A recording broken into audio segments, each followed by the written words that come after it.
Hello प्यारे बच्चों, कैसे हैं आप सब लोग। तो देखिए डियर स्टूडेंट्स, नवदीप सर की फिजिक्स की क्लास में आप सभी का स्वागत है। और अपने जो चल रहा था फिजिक्स का चैप्टर नंबर 3 चल रहा था, जिसका नाम है इलेक्ट्रिक पोटेंशियल। ठीक है, और आज अपने इसका पार्ट नंबर 5 डिस्कस करने जा रहे हैं। तो इस पार्ट में डियर स्टूडेंट्स अपने करेंगे क्वेश्चंस ऑफ बुक का पार्ट नंबर 1।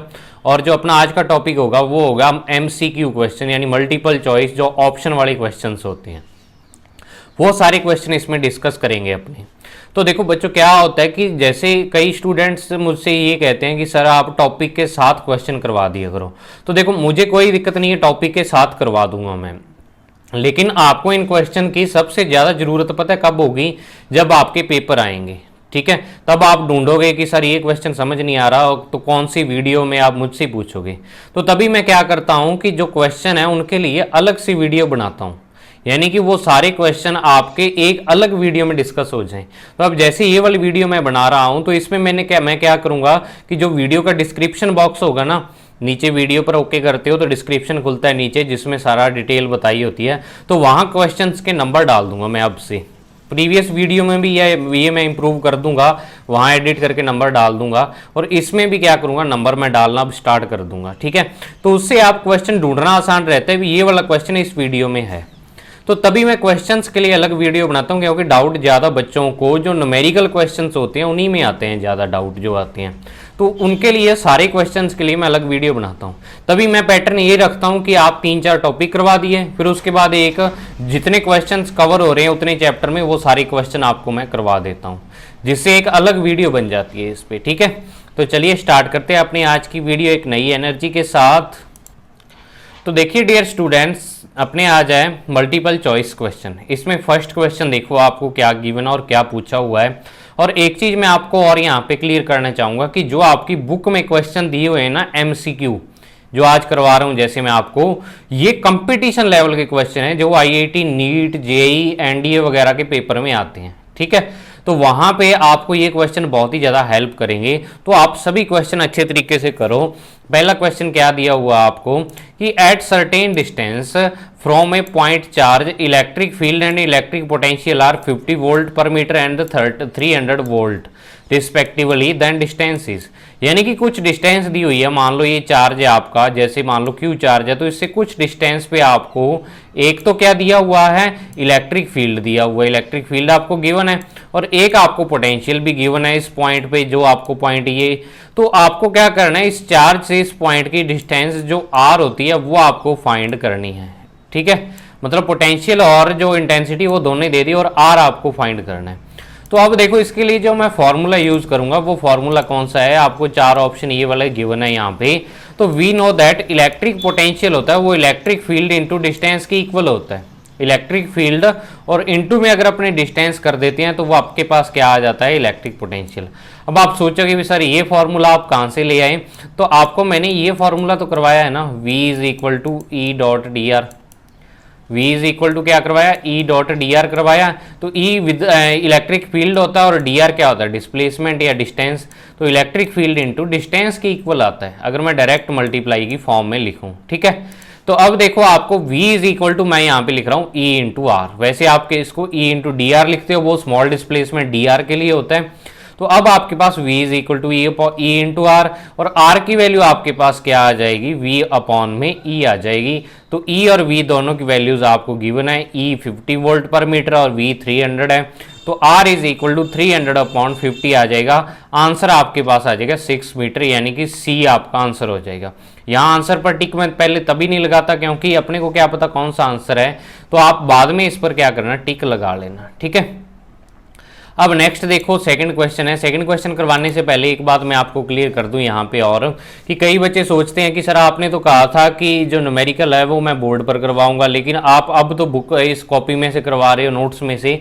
तो वो बच्चे सुन लो कि जो न्यूमेरिकल बड़े हैं और जिनमें कैलकुलेशन ज़्यादा है, वो न्यूमेरिकल मैं आपको बोर्ड पर करवाऊंगा, और यहाँ बाकी न्यूमेरिकल बचे हुए न्यूमेरिकल आपको यहीं कॉपी पे या नोट्स पे करवाऊंगा मैं आपको। रीज़न उसके पीछे ये है बच्चों कि जो बोर्ड वाली वीडियो होती है ना, उसको एडिट करने में और जो आउटपुट यानी कि जो आपकी अपलोड करने में टाइम बहुत लगता है, उसको डाटा भी बहुत ज़्यादा चाहिए। तो उसमें तो एक वीडियो में मेरा सारा डाटा लग जाता है। ठीक है, तो तभी मैं थोड़ी सी बोर्ड वाली वीडियो कम बनाता हूं, क्योंकि मुझे आसानी रहती है। जितने टाइम में बोर्ड पर पढ़ाई की एक वीडियो तैयार होती है, उतने टाइम में मैं दूसरी 3 वीडियो तैयार कर सकता हूं, इतना टाइम ज़्यादा लगता है। ठीक है, तो तभी मैं आपको जो ज़्यादा क्वेश्चंस है, थ्योरेटिकल क्वेश्चंस है, वो यहाँ पे ज़्यादा करवाऊंगा, या छोटे जिनमें छोटी कैलकुलेशन है जिसको आप आसानी से समझ सकते हैं। जिन क्वेश्चंस में बड़ी कैलकुलेशन आएगी, बड़े डेरिवेशन टाइप आएंगे, वो क्वेश्चन आपको बोर्ड पर करवा दूंगा मैं सारे। ठीक है, तो अब आप करो। नेक्स्ट जो क्वेश्चन गिवन है आपको, उसमें क्या गिवन है देखो, आपको दिया हुआ है यहाँ पे कि 4 charges are placed on corners of a square, यानी आपको 4 चार्जेस दिए हुए हैं और एक स्क्वायर के कॉर्नर पर रखे हुए हैं, शोन इन फिगर। ये एक स्क्वायर है, ए बी सी डी इसके कॉर्नर है, तो यहाँ पे 4 चार्जेस प्लेस किए हुए हैं। यहाँ पे प्लस क्यू चार्ज है और यहाँ पे माइनस क्यू चार्ज आपको गिवन है। Let electric field and potential at its centre are E vector and V, यानी इसके जो सेंटर पे, इस ओ पॉइंट पे जो इलेक्ट्रिक फील्ड है वो तो ई वेक्टर है, और पोटेंशियल क्या है यहाँ पे वी है आपके पास। इलेक्ट्रिक फील्ड ई है और पोटेंशियल वी है। तो if the charges at A and B are interchanged with charges placed at C and D, then, यानी अब आपको क्या कहा उसने, समझो कि जो आपके ए और बी पर चार्ज प्लेस किए हुए हैं, इसको इंटरचेंज कर दें, किसके साथ, सी और डी के साथ। मतलब ए पर रखा हुआ चार्ज डी पर ले आए, और जो डी पर चार्ज प्लेस किया हुआ है वो आप ए पर ले आओ। इसी टाइप से जो बी पर चार्ज रखा हुआ उसको सी पर, और सी पे रखा हुआ चार्ज बी पर ले आओ। मतलब चार्जेस को चेंज कर दो, उनकी पोजीशन चेंज कर दो। तो तब क्या होगा, आपको 4 ऑप्शंस में से फाइंड करना है। देखो ऑप्शन पढ़ो पहले, क्या है आपके पास। पहला जो ए ऑप्शन है उसमें कहा हुआ आपको कि E vector remains the same but V is change, मतलब ई सेम रहेगा और वी चेंज हो जाएगा। सेकंड ऑप्शन है both E vector and V are change, दोनों ही चेंज हो जाएंगे। तीसरे ऑप्शन में कहा है both E vector and V are unchanged, दोनों ही अनचेंज रहेंगे। और लास्ट ऑप्शन है कि ई चेंज हो जाएगा और वी क्या रहेगा, सेम रहेगा।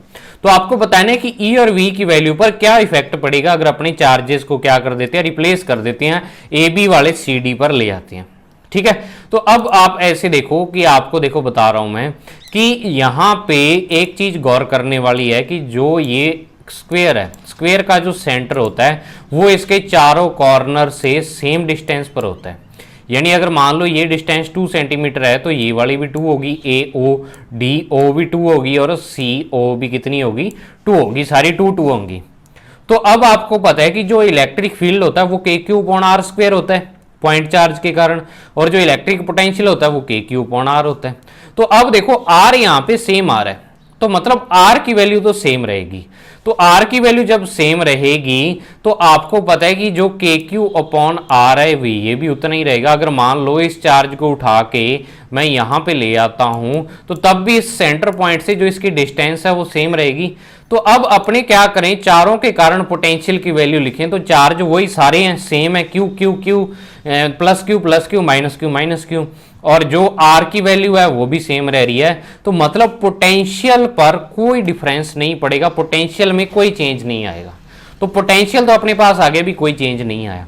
अब बात आती है इलेक्ट्रिक फील्ड की। तो इलेक्ट्रिक फील्ड भी क्या होगा, जब इनकी डिस्टेंस सेम है, मान लो ये आर डिस्टेंस है, ये वाली भी आर डिस्टेंस है, जब आप इसको यहाँ पे ले आओगे तब भी ये वाली डिस्टेंस कितनी होगी, आर ही रहेगी। तो value of electric field same रहेगी, लेकिन चेंज क्या होगा इलेक्ट्रिक फील्ड में, इसकी डायरेक्शन चेंज हो जाएगी। आप डायरेक्शन कैसे निकालते हो इलेक्ट्रिक फील्ड की, मान लो इस ए पर जो चार्ज प्लेस किया हुआ है इसके कारण इस ओ पर आपको इलेक्ट्रिक फील्ड की डायरेक्शन निकालनी है। तो यहाँ टेस्ट चार्ज प्लेस करो आप, तो अब ये वाला चार्ज इसको रिपेल करेगा, तो जो इलेक्ट्रिक फील्ड की डायरेक्शन आ गई इस साइड आएगी इस ए के कारण, और इस बी वाला भी क्या करेगा, प्लस क्यू चार्ज इस प्लस को रिपेल करेगा।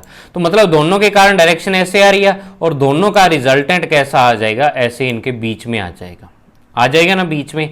अब मैं बात करता हूं सेकंड कंडीशन की, कि अगर इन चार्जेस को उठा के और आप यहां पे ले आते हो, यहां प्लस क्यू प्लेस कर दिया आपने, तो अब इस ओ पॉइंट पे डायरेक्शन आपको निकालनी है इलेक्ट्रिक फील्ड की। ठीक है, तो यहाँ Q0 चार्ज प्लेस करो आप। तो अब इस प्लस क्यू के कारण इस Q0 पे जो इलेक्ट्रिक फोर्स लगेगा वो इस साइड लगेगा, यानी E की डायरेक्शन ये वाली होगी, और इसके कारण जो ए प्लस क्यू यहाँ पे है तो अब इसके कारण इस साइड लगेगा, और जो रिजल्टेंट आएगा वो अब इस डायरेक्शन में आएगा। तो देखो पहले जब आपने चार्ज यहाँ ए और बी पर प्लेस किए हुए थे तब आपकी डायरेक्शन ऐसे आ रही थी, तो मतलब ई वेक्टर की वैल्यू सेम रहेगी लेकिन डायरेक्शन क्या हो जाएगी, चेंज हो जाएगी। समझ आया? तो डायरेक्शन चेंज होगी तो ई वेक्टर एक वेक्टर क्वांटिटी है, तो वेक्टर क्वांटिटी वैल्यू पर भी डिपेंड करती है और डायरेक्शन पर भी डिपेंड करती है। ठीक है, तो मतलब यहां पे डायरेक्शन चेंज होगी तो ई वेक्टर की वैल्यू चेंज हो जाएगी, यानी जो पहले मान लो 5i कैप आ रही थी वो 5-5i कैप हो जाएगी, ये हो जाएगा। ठीक है, तो मतलब यहां पे ई वेक्टर चेंज हो जाएगा और वी क्या रहेगा, रिमेन्स सेम, यानी डी ऑप्शन आएगा। और इसकी एक्सप्लेनेशन मैंने देखो नीचे लिख दी कि by interchanging the charges the direction of electric field will change. Electric field की डायरेक्शन चेंज होगी but magnitude of electric field and electric potential, यहां पोटेंशियल आना था, पोटेंशियल इज सेम। दोनों के जो मैग्नीट्यूड या जो दोनों की न्यूमेरिकल वैल्यू होगी वो सेम रहेगी, because distance of charges from centre remain same, यानी कि जो चार्जेस की डिस्टेंस है वो सेंटर से क्या रह रही है, सेम रह रही है। तो तभी क्या होगा, जो ई और वी की जो वैल्यूज हैं न्यूमेरिकल वैल्यूज वो सेम रहेंगी। So E is changed, E vector is changed but V remains same.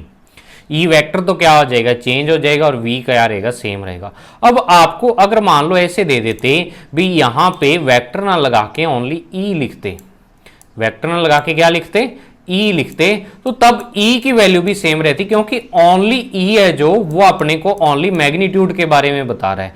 लेकिन जब आप ई वेक्टर लगा देते हो तब मैग्नीट्यूड के साथ क्या आ जाती है, डायरेक्शन भी आ जाती है इसकी। तो मतलब ई तो क्या रहेगा, सेम, लेकिन ई वेक्टर चेंज होगा ड्यू टू डायरेक्शन। तो मुझे लगता है आपको समझ आ गया होगा ये numerical.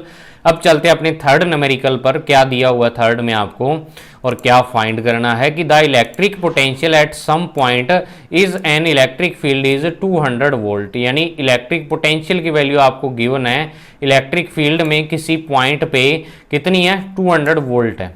The work done in moving an electron from infinity to that point, यानी कि वर्क डन आपको करवाना है कि एक इलेक्ट्रॉन को इन्फिनिटी से लेके और उस पॉइंट तक लाने में कितना वर्क डन आपको करना पड़ा। अब देखो पोटेंशियल आपको गिवन है यहाँ पे, और चार्ज आपको देखो ये एक इलेक्ट्रॉन को पकड़ के लाना है, तो इलेक्ट्रॉन पर चार्ज कितना होता है, इलेक्ट्रॉन पर चार्ज की वैल्यू होती है -e, और आपको फाइंड करना है W। तो W is equal to Q भी आपको मैंने एक फॉर्मूला बताया था कि अगर वोल्टेज आपको गिवन हो या पोटेंशियल गिवन हो, चार्ज गिवन हो, तो आप यहां से वर्क डन की वैल्यू निकाल सकते हो। ठीक है, तो वो वाला फॉर्मूला यहां पे लगेगा, तो V is equal to 200 volt आ जाएगा और W इज इक्वल टू आपको फाइंड करना है, तो Q की वैल्यू यहाँ पे -e, तो माइनस साइन आप साथ लोगे। मैंने कहा था कि पोटेंशियल वाला जो चैप्टर है इसमें नेगेटिव वैल्यू आप मतलब नेगेटिव चार्ज के साथ नेगेटिव साइन साथ में लेते हो। ठीक है, तो अब क्या हो जाएगा, W is equal to Q V फॉर्मूले से Q और V की वैल्यू पुट करो, तो Q और V की वैल्यू पुट करोगे तो ये वाली 2 जीरो हैं, जो ये 10 की पावर 2 है, 10 की पावर कितनी है, ये 2, और ये 10 की पावर -19 है, तो ये क्या हो जाएगी, 10 की पावर -17 हो जाएगी। और जो 2 बचा यहाँ पे, ये 2 इसके साथ मल्टीप्लाई हो जाएगा, तो ये 3.2 बन जाएगा। अब देखो कई बच्चों को कंफ्यूजन होता है कि सर नेगेटिव साइन साथ में क्यों लेते हैं, इसका रीजन क्या है, बहुत बच्चों के दिमाग में ये आ रहा होगा भी पोटेंशियल में साथ क्यों लेते हैं नेगेटिव साइन। तो उसका रीजन ये होता है बच्चों, नेगेटिव साइन का मतलब ये होता है कि देखो पोटेंशियल आप डिफाइन करते हो कि जो आप वर्क डन कर रहे हो वो वर्क डन आपका क्या बनता है, पोटेंशियल बनता है। ठीक है, कि चार्ज को इनफाइनाइट से पकड़ के और इलेक्ट्रिक फील्ड में लाने तक जो वर्क डन होता है वो क्या होता है, पोटेंशियल होता है। और आप जो वर्क डन करते हो वो पोटेंशियल, यानी आपके द्वारा किया गया वर्क डन पोटेंशियल होगा। तो अब देखो अगर आपका मान लो यहाँ पे +q चार्ज पड़ा है, +q चार्ज पड़ा है, और आप इनफाइनाइट से एक क्या ला रहे हो, +q0 चार्ज ला रहे हो, या +q1 चार्ज ला रहे हो मान लो, तो अब देखो जब आप पकड़ के इसको इसके इलेक्ट्रिक फील्ड में लेके आओगे, इसका खुद का इलेक्ट्रिक फील्ड होगा, तो इसमें जब पकड़ के लाओगे तो इस वाले प्लस पर ये वाला प्लस चार्ज रिपेल करेगा, इसको करेगा ना रिपेल। तो आपको क्या करना पड़ेगा, धक्के से मूव करवाना पड़ेगा चार्ज को, आपको खुद को वर्क करना पड़ेगा उसके अंदर धकेलने के लिए इलेक्ट्रिक फील्ड के।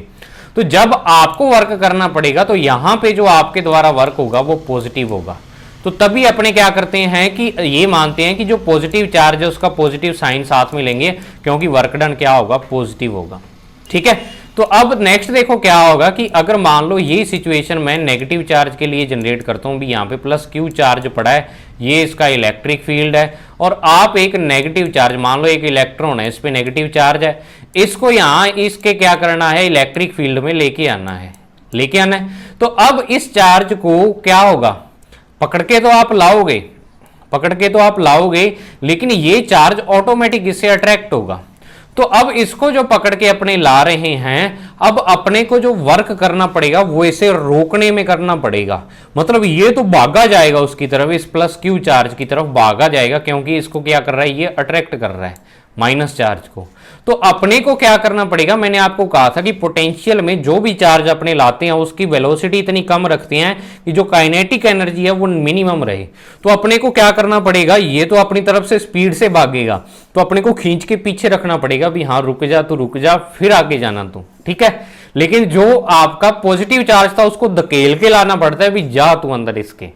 तो ये दोनों में चेंज है। तो एक में तो अपने को वर्क डन धक्के से करना पड़ता और एक में पीछे खींचना पड़ता उसको। तो मतलब उसमें वर्क डन आपको पहले के अपोजिट करना पड़ता है। तो उस अपोजिट के कारण ही आप यहाँ पे नेगेटिव साइन लेते हो, यानी वर्क डन की नेगेटिव वैल्यू अपने को ये बताती है भी ये चार्ज खुद जा रहा था इलेक्ट्रिक फील्ड में, आप इसको पीछे खींच रहे हो चार्ज को, ठीक है। तो ये चीज है यहाँ पे। या आप ये कह सकते हो कि देखो चार्ज पर फोर्स तो क्या लग रहा है, आगे लग रहा था, और जो आप इसका खींच रहे हो पीछे, यानी इसको डिस्प्लेस आप पीछे करवा रहे हो एक हिसाब से।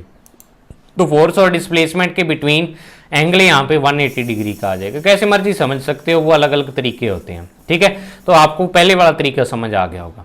अब नेक्स्ट देखो, नेक्स्ट जो आता है इसमें वो आता है क्वेश्चन नंबर 5। इसमें आपको क्या गिवन है, ये भी एक नए टाइप का क्वेश्चन है। और ऐसे क्वेश्चन में बच्चे देख के क्या होता है, घबरा जाते हैं ज़्यादातर, भाई सर ये क्या आ गया, ये तो हमने किया ही नहीं, ऐसे कैसे आ गया, कोऑर्डिनेट आ गए। बायो वाले स्टूडेंट तो खास करके ज़्यादा घबराते हैं।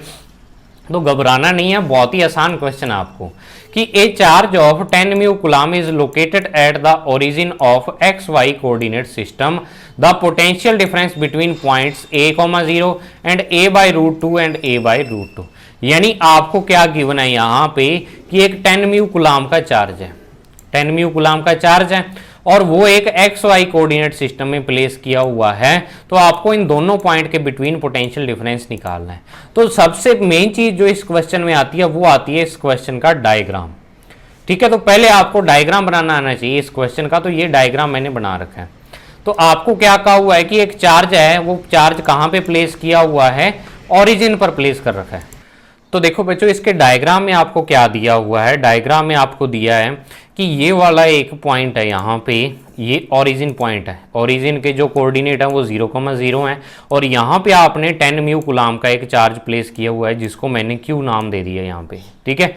क्यू कैलकुलेशन को आसान करने के लिए नाम दे दिया।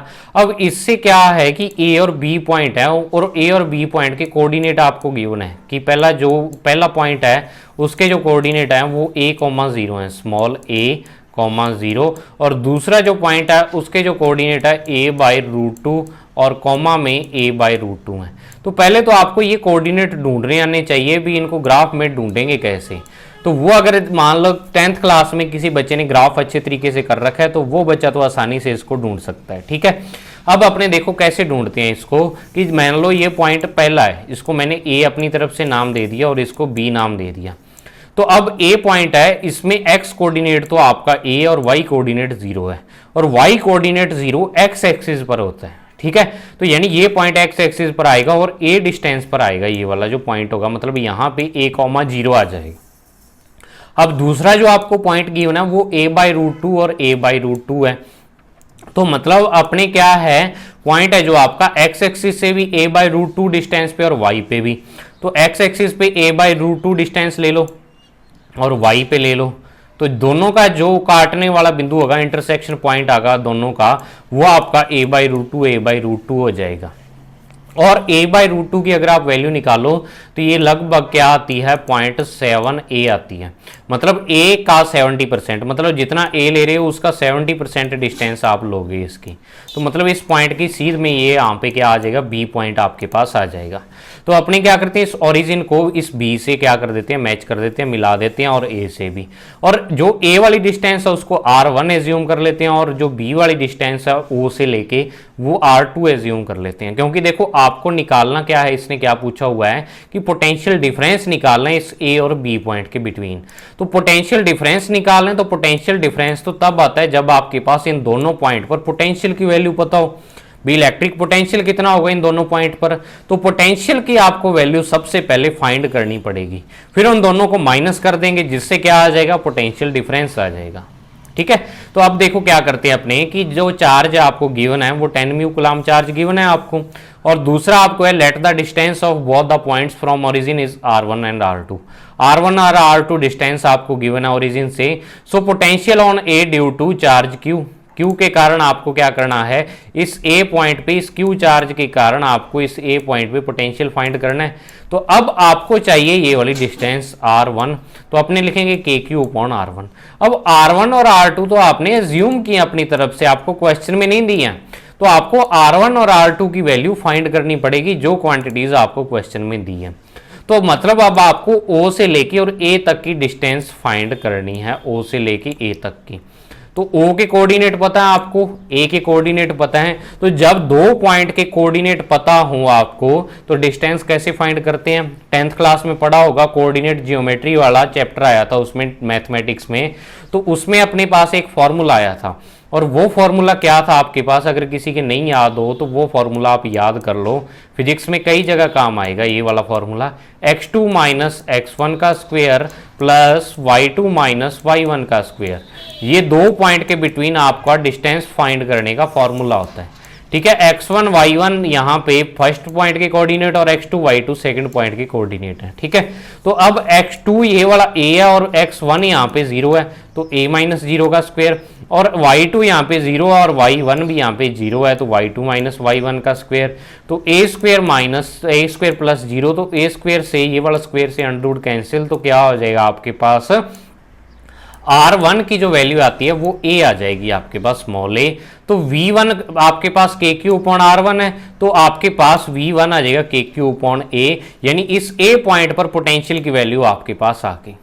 अब बिल्कुल सिमिलरली इसी टाइप से आपको B पॉइंट पे पोटेंशियल निकालना है, तो B पॉइंट पे जो पोटेंशियल की वैल्यू होगी V2 is equal to KQ upon R2 होगी। तो अब इस पे R2 की वैल्यू आपको फाइंड करनी पड़ेगी, आपको इस O पॉइंट के कोऑर्डिनेट भी पता और B पॉइंट के भी पता है, तो क्या करोगे, इस वाले में से ये वाला 0 माइनस कर दोगे और इस वाले में से ये वाला 0 माइनस करके दोनों का स्क्वायर, x2 माइनस x1 का स्क्वायर, y2 माइनस y1 का स्क्वायर। तो यहाँ पे देखो क्या आ रहा है आपके पास, a/√2 माइनस 0 का स्क्वायर प्लस a/√2 माइनस 0 का स्क्वायर। तो इसको जब ओपन करोगे तो ये a स्क्वायर बाई 2 बन जाएगा और ये भी a स्क्वायर बाई 2। तो इन दोनों को एलसीएम लेके जोड़ोगे तो 2a स्क्वायर अपॉन 2 और 2 से 2 कैंसिल, तो अंडर a स्क्वायर बचा, और अंडर a स्क्वायर की वैल्यू आपके पास क्या आ जाएगी, a आ जाएगी।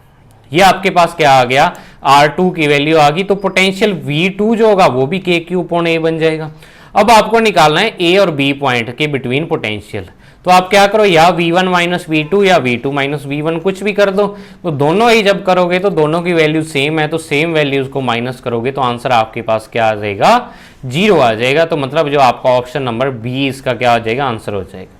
ठीक है, समझ आया न्यूमेरिकल ये वाला, तो अच्छा न्यूमेरिकल था और आपके दिमाग पर बेस्ड था ये वाला न्यूमेरिकल। अगर आपको मैथमेटिक्स जिसकी अच्छी है वो बच्चा इसको आसानी से कर सकता है। ठीक है, और बाकी जिसकी प्रैक्टिस अच्छी है वो तो सब कुछ ही कर सकता है।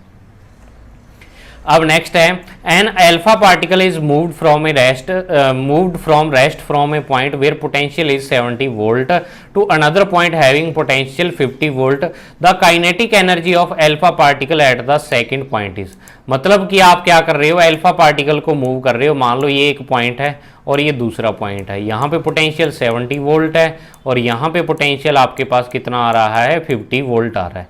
तो आप अल्फा पार्टिकल को यहां से लेके और यहां तक ला रहे हो, मतलब ये इनिशियल पॉइंट है और ये आपका फाइनल पॉइंट आ रहा है, ठीक है। तो यहां तक ला रहे हो, तो आपको क्या निकालना है, अल्फा पार्टिकल की काइनेटिक एनर्जी यहां पे आपको फाइंड करनी है, काइनेटिक एनर्जी।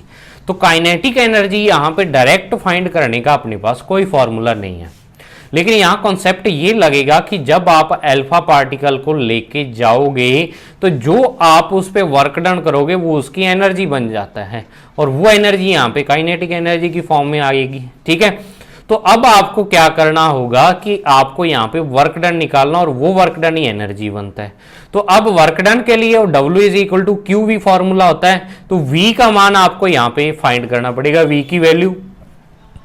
तो V यहां पे आप कौन सी लोगे, दो वैल्यूज आ रही हैं, तो आपको एक पॉइंट से लेके और दूसरे पॉइंट तक लेके जाना है।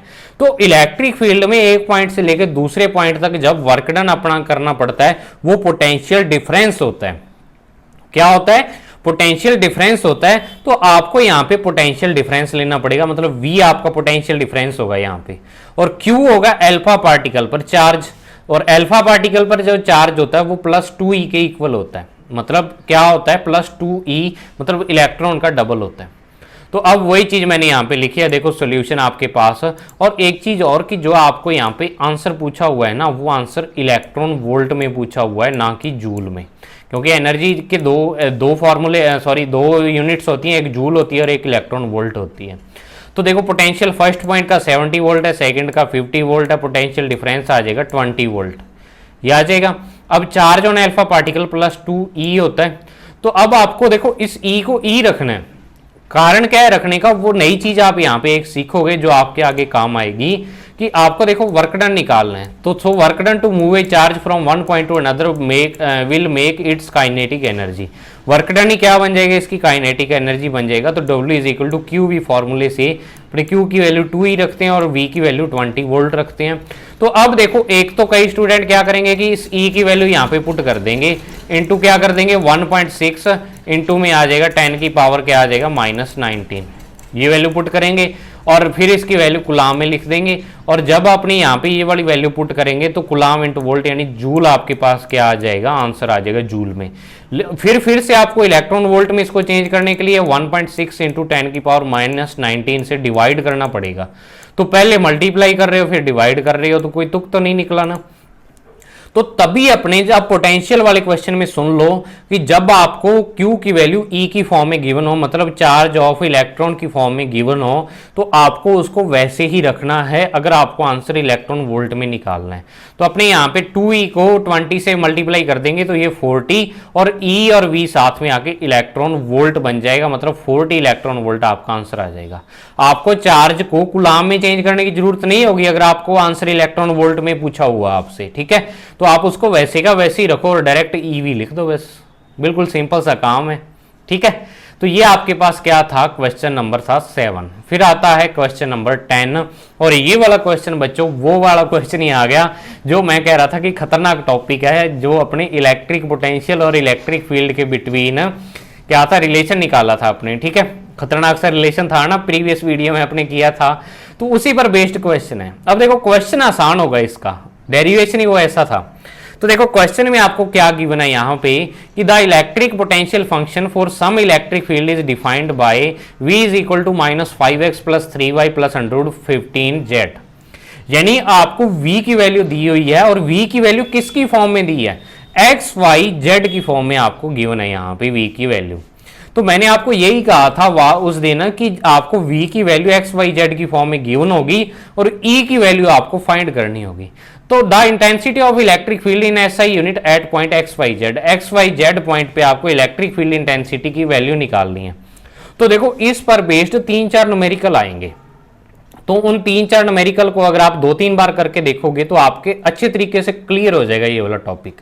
तो पहला न्यूमेरिकल अपने ये कर रहे हैं, अगर मान लो आपको कम समझ आता है ये वाला न्यूमेरिकल, तो इससे आगे वाले न्यूमेरिकल और आएंगे, ठीक है, तब आपको और ज्यादा समझ में आ जाएगा। तो आपको देखो गिवन है पोटेंशियल है वो इतने वोल्ट है, V लिख लेना यहाँ पे, V is equal to -5x + 3y + √15z volt. अब आपको पता है कि इलेक्ट्रिक फील्ड जो होता है, इलेक्ट्रिक फील्ड होता है वो आपका माइनस में इसके इक्वल होता है। ये फॉर्मूला कहाँ से उठाया मैंने, जो रिलेशन निकाला था आपने, ठीक है। तो उस रिलेशन से अपने ये होता है। तो अब अपने को देखो क्या फाइंड करना है, यहां पे इलेक्ट्रिक फील्ड की वैल्यू फाइंड करनी है। और इलेक्ट्रिक फील्ड की वैल्यू ऑप्शन में आपको न्यूमेरिकल वैल्यू दी हुई है, ओनली आई जे के कैप नहीं दिया हुआ। तो ई वेक्टर निकाल के और उसकी न्यूमेरिकल वैल्यू फाइंड करनी है, मतलब न्यूमेरिकल वैल्यू इसका मैग्नीट्यूड फाइंड करना होगा। तो ई वेक्टर निकाल के इसका मैग्नीट्यूड निकालेंगे। तो E vector is equal to ये होता है। अब मेन टारगेट अपना ये है कि del V upon del x, del V upon del y और del V upon del z, इन तीनों की वैल्यू अपने फाइंड करें। तो पहले del V upon del x की वैल्यू फाइंड करते हैं। तो देखो यहाँ पे डेल मैंने आपको क्या बताया था, क्या होता है, होता डिफरेंशिएशन ही एक टाइप का, लेकिन इसे पार्शियल डिफरेंशिएशन बोलते हैं। अब आप यहाँ पे सीखो भी इसको करते कैसे हैं, ठीक है। होता डिफरेंशिएशन का टाइप है, लेकिन पार्शियल डिफरेंशिएशन इसे कहेंगे। डिफरेंशिएशन वाले फॉर्मूले इसमें लगेंगे वैसे तो, लेकिन थोड़ा सा अलग होता है उससे। ये ऐसे होगा कि मान लो आपको यहाँ पे v की वैल्यू मैंने पुट कर दी ये वाली, तो अब इसका डिफरेंशिएशन करना है आपको, लेकिन डिफरेंशिएशन किसके रिस्पेक्ट हो रहा है, यहाँ पे x के रिस्पेक्ट हो रहा है। तो अब यहाँ पे जो x वाली क्वांटिटी है, मतलब ये वाली, ओनली इसका डिफरेंशिएशन होगा। y और z यहाँ पे कांस्टेंट मानते हैं अपने इस डिफरेंशिएशन में। हालांकि ये वेरिएबल क्वांटिटीज हैं y और जो z हैं, लेकिन अपने यहाँ पर पार्शियल डिफरेंशिएशन में x के रिस्पेक्ट जो y और z है, इन दोनों को क्या मानेंगे, कांस्टेंट। तो मतलब ये वाली क्वांटिटी भी कांस्टेंट है और ये वाली क्वांटिटी भी यहाँ पे कांस्टेंट होगी, ठीक है। तो अब मतलब जो इंटीग्रेशन डिफरेंशिएशन होगा वो -5x का होगा, और x का जो डिफरेंशिएशन होता है वो 1 होता है। तो -5 × 1 इज इक्वल टू क्या हो जाएगा, -5। और इसका कांस्टेंट, ये वाला कांस्टेंट है तो इसका 0, ये वाला भी कांस्टेंट है तो इसका भी 0। अब देखो कई बच्चों को ये कंफ्यूजन होती है कि अगर मान लो यहाँ पे एक्स स्क्वेयर होता, जैसे मान लो मैं ऐसे करवा रहा हूँ डिफरेंशिएशन में, ये कंफ्यूजन भी दूर कर दूं कि जैसे एक्स स्क्वेयर आपको एक क्वांटिटी दी है एक्स स्क्वेयर प्लस 2, ठीक है, और दूसरी जो क्वांटिटी दी है वो 2x स्क्वेयर गिवन है। अब इसका जब डिफरेंशिएशन करेंगे तो इसका डिफरेंशिएशन जब होगा तो 2x, एक्स स्क्वेयर का तो अलग से होगा, ये तो आ जाएगा 2x, और 2 का अलग से होगा क्योंकि बीच में यहाँ पे प्लस का सिंबल है, तो इसका 2 का क्या हो जाएगा, 0। तो जो आपका आंसर आएगा वो 2x आएगा। लेकिन जब आप 2x स्क्वेयर का करते हो, जब आपका 2 मल्टीप्लाई में है तो मल्टीप्लाई वाला 2 वैसे पड़ा रहता है और दूसरी क्वांटिटी का डिफरेंशिएशन हो जाता है, इसका 2x हो जाएगा, तो आंसर 4x आएगा। यहाँ पे ये 2 है, ये 0 नहीं होता है क्योंकि यहाँ पे ये मल्टीप्लाई में है, और जब प्लस में आपका कोई कांस्टेंट वैल्यू हो तो उसका डिफरेंशिएशन 0 होता है, ठीक है। ये कंफ्यूजन होता है कई बच्चों के, सर 2 मल्टीप्लाई में आ गया तो उसका 0 नहीं करते, प्लस में आ जाता है तो क्यों करते हैं, क्योंकि वहां पे 2 एक अलग नंबर बन जाता है, लेकिन मल्टीप्लाई में वो साथ में रहता है, ठीक है। अब यहां पे देखो इसका डिफरेंशिएशन -5, बिल्कुल इसी टाइप से डिफरेंशिएशन अपने करेंगे y का, y के रिस्पेक्ट, तो y के रिस्पेक्ट ओनली y वाले का होगा, बाकी दोनों क्या हो जाएंगे 0। तो यहाँ y के रिस्पेक्ट y का 1 हो गया, तो 3 × 1 आपका 3 आ जाएगा। बिल्कुल इसी टाइप से z का करेंगे तो z का होगा यहाँ z वाली क्वांटिटी का ओनली, बाकी दोनों का क्या हो जाएगा, 0 हो जाएगा। तो ये आपके पास √15 आ जाएगा। अब एक और एग्जांपल देता हूँ आपको पार्शियल डिफरेंशिएशन का, कि अगर मान लो आपको कह दें भी एक्स स्क्वेयर वाई का पार्शियल डिफरेंशिएशन करो, आपको कह दिया डेल अपॉन डेल एक्स के रिस्पेक्ट आपको करना है। तो अब आपको इस y को कांस्टेंट मानना है, तो y कांस्टेंट है तो मल्टीप्लाई में जो कांस्टेंट है वो वैसे का वैसे पड़ा रहता है, तो y का y पड़ा रहेगा। तो डिफरेंशिएशन किसका होगा, यहाँ पे ओनली x का होगा और वो एक्स स्क्वेयर का होगा और वो होता है 2x, तो 2xy इसका क्या आ जाएगा, आंसर आ जाएगा, ठीक है। ये पार्शियल डिफरेंशिएशन है। और अगर मैं यहाँ x की जगह y के रिस्पेक्ट करूँ ये वाला डिफरेंशिएशन, तो तब ये आंसर नहीं आएगा, तब आपको y का यहाँ पे डिफरेंशिएशन करना होगा और एक्स स्क्वेयर कांस्टेंट रहेगा, तो y का y के रिस्पेक्ट 1 आता है और एक्स स्क्वेयर पड़ा रहेगा, तो तब इसका आंसर आएगा एक्स स्क्वेयर। तो ये होता है भी पार्शियल डिफरेंशिएशन आपके पास। तो अब अपने पास इन तीनों की वैल्यू आ गई, इन तीनों की वैल्यू उठा के आप इस वाली इक्वेशन में पुट कर दो, आई जे के कैप साथ में आएंगे, तो आपके पास जो वैल्यू आ जाएगी ई वेक्टर की वो देखो क्या आएगी, माइनस बाहर लगा ही हुआ है और अंदर आई जे के साथ जो ये कांस्टेंट वैल्यूज हैं वो आ जाएंगी। तो जब आप माइनस को अंदर लेके जाओगे तो ये वाला प्लस का, ये माइनस का और ये माइनस का, ये हो जाएगा ई वेक्टर की वैल्यू। और ई वेक्टर का जो मैग्नीट्यूड होगा, क्योंकि आपको आंसर न्यूमेरिकल फॉर्म में निकालना है यहाँ पे, तो न्यूमेरिकल फॉर्म मतलब मैग्नीट्यूड फॉर्म में आपको आंसर निकालना है। तो इसका मैग्नीट्यूड कैसे लेंगे, किसी भी वेक्टर का मैग्नीट्यूड कैसे लेते हैं, जो आई जे के कॉफिशिएंट्स होते हैं उनका अपने स्क्वायर करके और अंडर रूट ले लेते हैं। तो यहाँ 5 का स्क्वायर माइनस 3 का स्क्वायर माइनस 115 का स्क्वायर, तो ये 25 प्लस 9 प्लस 15 यानी 149 यानी 7 आपका क्या आ जाएगा, आंसर आ जाएगा यहाँ पर। ठीक है, तो ये था भी एक न्यूमेरिकल जो आपका पोटेंशियल और इलेक्ट्रिक फील्ड इंटेंसिटी के बीच रिलेशन पर बेस्ड था। तो समझ आ गया होगा आपको। अब नेक्स्ट जो आता है, नेक्स्ट आता है यहाँ पे क्वेश्चन नंबर 11। वो क्या है आपको गिवन कि a unit charge is moved in a circular path of radius small r having a point charge q at the centre, the work done in complete rotation is, कि आपको क्या दिया हुआ है कि एक चार्ज यहाँ पे प्लेस किया हुआ है, प्लस क्यू चार्ज है। कौन सा है, प्लस क्यू चार्ज आपको प्लेस किया हुआ है। यहाँ मैं खाली जगह पे बना देता हूँ नीचे डायग्राम, ये खाली जगह पड़ी है। तो यहाँ पे देखो आपको प्लस क्यू चार्ज गिवन है, क्वेश्चन समझना आप। तो इस प्लस क्यू चार्ज के कारण आपको क्या करना है, एक चार्ज को रोटेट करना है इसके अराउंड, ऐसे सर्कुलर पाथ में रोटेट करना। और वो चार्ज कैसा आपका यूनिट चार्ज है, मतलब आपका टेस्ट चार्ज है, Q0 चार्ज है। तो आपको क्या क्या निकालना है कि ऐसे मान लो ये रोटेट कर रहा है, तो एक कंप्लीट रोटेशन में मतलब यहां से लेके और दोबारा यहीं तक आ गए चार्ज घूम के ऐसे, और दोबारा इसी पॉइंट पर वापस आ गया। तो आपको इस रोटेशन में वर्क डन निकालना है। तो वर्क डन कैसे निकालेंगे, तो कई स्टूडेंट्स यहाँ फॉर्मूले लगाने स्टार्ट कर देंगे। कई स्टूडेंट्स पता तुक्के मारते हैं क्वेश्चंस में। तो ये वाले जो ऑप्शन है ना, ये आपके तुक्कों पर ही बनाए हुए हैं। ठीक है, देखो कैसे कि कई स्टूडेंट सोचेंगे कि पूरे सर्कल की रेडियस, सर्कल के सर्कमफ्रेंस पर जा रहा है वो, तो सर्कमफ्रेंस 2 पाई आर होती है, तो टोटल डिस्प्लेसमेंट उसका 2 पाई और आर हो जाएगा। और कई स्टूडेंट सोचते हैं कि क्यू चार्ज है तो ये 2 पाई आर क्यू इसकी वैल्यू आ जाएगी, इतना आंसर आ जाएगा। अपनी तरफ से अंदाजे लगाते हैं। कई स्टूडेंट सोचते हैं कि इलेक्ट्रिक फील्ड इंटेंसिटी क्या होती है, सर्कल के सरफेस पे सेम रहती है, KQ/R² आ जाएगा। ठीक है, ऐसे कई तुक्के मारते हैं। तो ये जो ऑप्शन होते हैं ना, ये आपके तुक्कों पर ही बनाए हुए होते हैं। तो अब आप यहाँ पे एक चीज देखो, एक चीज मैं आपको बताना चाहूंगा कि जब भी चार्ज आपका ये वाला प्लस क्यू चार्ज है और इसके अराउंड एक सर्कुलर पाथ पर आपका क्या है, टेस्ट चार्ज मूव कर रहा है। तो सर्कुलर पाथ पर जब मूव कर रहा है तो इस पॉइंट से स्टार्ट होके मान लो वो ऐसे रोटेट होके और दोबारा इसी पॉइंट पे आ जाता है, तो उसका डिस्प्लेसमेंट कितना होगा बताओ मुझे पहले। तो डिस्प्लेसमेंट यहाँ पे 0 होगा। जब आप घूम फिर के वापस उसी पॉइंट पे आ जाते तो आपका जो वर्क डन है वो 0 हो जाता, क्योंकि डिस्प्लेसमेंट 0 मानते हैं उस टाइम में। कि मान लो आप स्कूल से घर से स्कूल जा रहे हो और स्कूल से दोबारा घर आ जाते हो, तो आप बताओ भी एक कंप्लीट जो आपका चक्कर लगा स्कूल का, तो उसमें आपका डिस्प्लेसमेंट कितना हुआ। तो फिजिक्स उस डिस्प्लेसमेंट को 0 मानती है, क्योंकि जहां से आप चले थे वहीं दोबारा पहुंच गए। तो मतलब इस कंडीशन में जो डिस्प्लेसमेंट है वो क्या होगा, 0 होगा।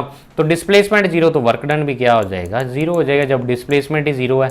और दूसरा रीजन यहाँ पे वर्क डन 0 होने का ये बनता है कि ये वाला प्लस क्यू चार्ज है, तो आप किसी भी पॉइंट पे, अगर मान लो इस पॉइंट पे आप क्या कर रहे हो, इलेक्ट्रिक फील्ड इंटेंसिटी की डायरेक्शन लोगे तो वो ये आएगी, और आपका जो पार्टिकल है वो ऐसे रोटेट कर रहा है, तो इस पॉइंट पे जो डिस्प्लेसमेंट की डायरेक्शन है वो इस पे टेंजेंट खींच के अपने पास आ जाएगी।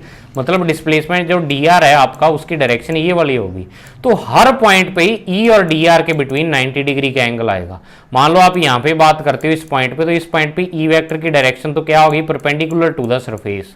और जो आपका पार्टिकल अब ऐसे जा रहा है तो इसके साथ ही आपको क्या करनी पड़ेगी, टेंजेंट ड्रॉ करनी पड़ेगी, ये dr वेक्टर आ जाएगा। तो ऐसे हर पॉइंट पे E और dr के बिटवीन जो एंगल होगा वो 90 डिग्री होगा। तो दो रीजन बन रहे हैं यहाँ पे, क्योंकि because charge is moved in a circular path, so angle between E vector and D vector at every point of circle is 90 degree and the total displacement in one rotation is also 0, so work done is 0। यानी work done 0 होने के दो reason आपको यहाँ पे बन रहे हैं। अब नेक्स्ट देखो 14 नंबर जो क्वेश्चन आता है वो अपने को क्या कह रहा है, ये भी देखो समझ पर बेस्ड क्वेश्चन है। ठीक है, तो for the arrangement of charges as shown in adjoining diagram the work done in moving a 1 coulomb charge from P to Q। यानी आपको क्या दिया हुआ है, ये अरेंजमेंट दिया है भी A और B पॉइंट पे आपको +40 और -40 कूलम का चार्ज गिवन है। तो एक चार्ज को अपने एक 1 कूलम का चार्ज है और 1 कूलम का चार्ज को उठा के P से लेके और Q तक लेके आ रहे हैं। तो ये कह रहा है कि यहां तक लाने में वर्क डन कितना होगा। ठीक है, तो वर्क डन क्या होगा, तो वर्क डन क्या होगा, देखो अगर मैं कहता हूं कि इस पॉइंट पे जो क्या है कि इस प्लस 40 कूलम के कारण, मान लो इसको प्लस क्यू चार्ज कह रहा हूं मैं, तो ये माइनस क्यू हो जाएगा क्योंकि दोनों सेम ही है। तो इस चार्ज के कारण जो पोटेंशियल की वैल्यू है, वर्क डन क्या होता है पोटेंशियल, वो आ जाएगा के क्यू अपॉन में ए, और इसके कारण आ जाएगा माइनस के क्यू अपॉन में ए। तो के क्यू अपॉन ए माइनस के क्यू अपॉन ए, इस पॉइंट का पोटेंशियल जीरो, और बिल्कुल इसी हिसाब से ये वाला पॉइंट भी है, इसका पोटेंशियल भी जीरो, तो पोटेंशियल डिफरेंस इसका जीरो आ जाएगा दोनों का, तो मतलब यहाँ पे वर्क डन जीरो होगा। अब दूसरा रीजन, आसान रीजन सुनो इसका, ऐसे कैलकुलेशन वाले झंझट में नहीं डाल रहा आपको, कि यहाँ पे अगर आप ध्यान से देखोगे तो ए और बी, ए बी यहाँ पे एक क्या है डाइपोल है, और पी क्यू है वो इसकी इक्वेटर लाइन है, इक्वेटर लाइन है। तो इक्वेटर लाइन के किसी भी पॉइंट पे अगर आप पोटेंशियल की बात करते तो पोटेंशियल यहाँ पे V की वैल्यू जीरो होती है। जीरो क्यों होती है, क्योंकि डाइपोल के कारण जो आपने निकाली थी वैल्यू आपके पास जो इलेक्ट्रिक पोटेंशियल की, वो KP cos theta upon r square आई थी। तो थीटा इसके लिए क्या होता है 90 डिग्री होता है, ये वाला एंगल जो होता है इक्वेटर वाली लाइन के लिए। तो इक्वेटर वाली लाइन के किसी भी पॉइंट पर इलेक्ट्रिक पोटेंशियल हमेशा जीरो आएगा, ठीक है।